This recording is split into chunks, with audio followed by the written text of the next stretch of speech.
The Washington Post reports the Justice Department is planning to release a lightly redacted version of Mueller's report. According to the Post, the 400-page report is expected to show the ways in which President Trump was suspected of obstructing justice. For more on this, Washington Post investigative political reporter Rosalind Helderman is on the phone. She is one of the 4 reporters who broke this story for the Post, and she is also the author of the Washington Post's new book, The Mueller Report. Rosalind, thanks a lot for joining us. Thank you for having me. All right, tell us more about what the report will say about obstruction. Well, I mean, to be clear, I have not read the report, and we're all anxiously awaiting actually finally getting a chance to see this thing tomorrow. But our reporting is that the redactions in the section on obstruction are especially light, that we are indeed going to be able to read in great detail what the special counsel's office learned and investigated about obstruction, and that it is very, very specific, that it goes through in great depth the activities of the president. Now, as we know, the special counsel did not suggest that the president should be charged with a crime for obstructing justice, but we also know that he had this language that he should not be exonerated.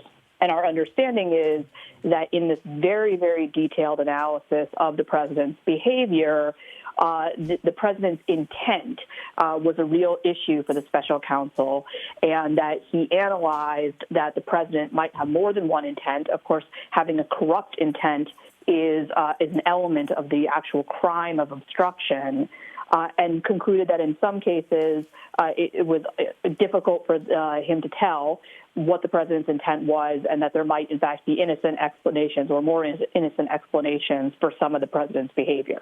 Now, Rosalind, the fact that the report is expected to be lightly redacted, what does that mean, and what does it tell you about the content of that report? Well, look, one thing we should say at the outside is light is in the eye of the beholder. That is what our sources are telling us tonight.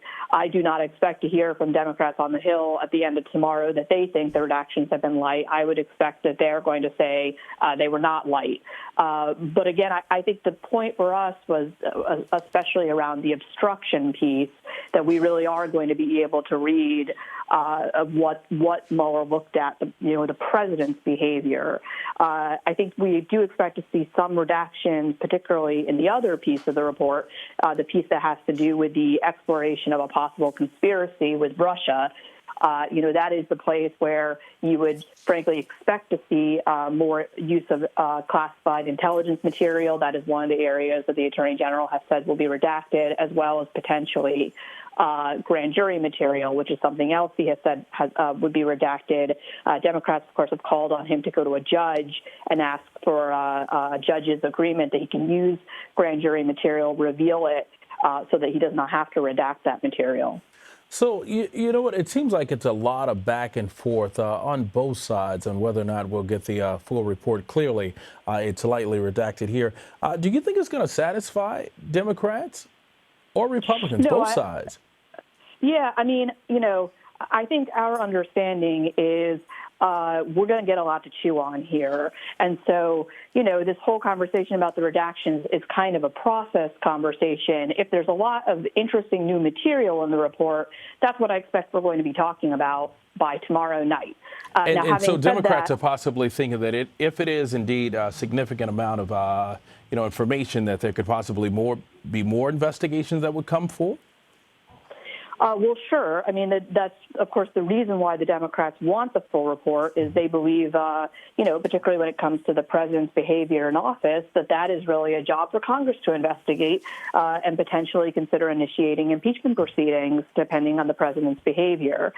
So, I don't think that Democrats will be satisfied. I think they've made quite clear that they believe that, their constitutional responsibilities require them to receive the entire unredacted report.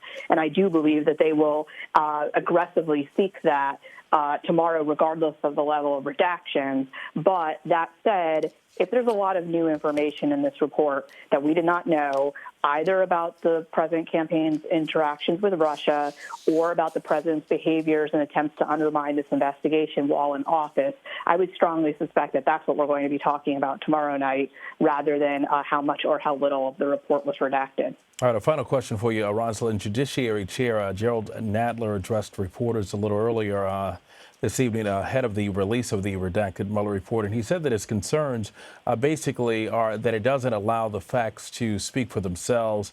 It allows the narrative to be baited from inside the White House, and he calls it wrong. Do you think that is the narrative moving forward? Well, it's an interesting choice that the Department of Justice has made to have this press conference by the Attorney General. Apparently, that's going to happen at 9:30 a.m., and then it's a little unclear exactly what time Congress and the public are going to get the report. But it sounds like there's going to be something of a lag. There's going to be something of a delay, an hour, 2 hours, in which the only things the public knows about this report is what Bill Barr has told them and then what potentially the White House has said. And so I think that's an odd choice, and it is a fair question about whether that's being done because the Attorney General wants to be the first word. The first word often is what kind of sticks in people's mind. But I also think, we're finally going to have the power of the document. By the time, you're talking to whoever you talk to tomorrow night at this time, we're all going to have been able to read this thing for ourselves and make our own judgments of what's really in it.